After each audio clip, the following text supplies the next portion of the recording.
vill ha här? Ja.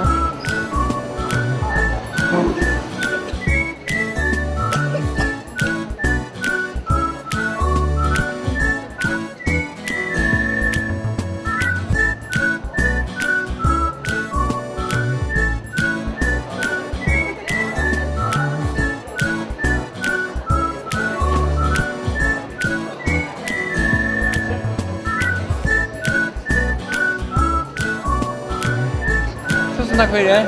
Joshua. Och ett litet. Ja, tack för det. Ja, okej. Jag ska där på det. Dra ut. Ja. Vad drar ut? Ja. Och kanon? Ja. Kanon? Ja. Då ska jag åka box. Jag kommer och prova där.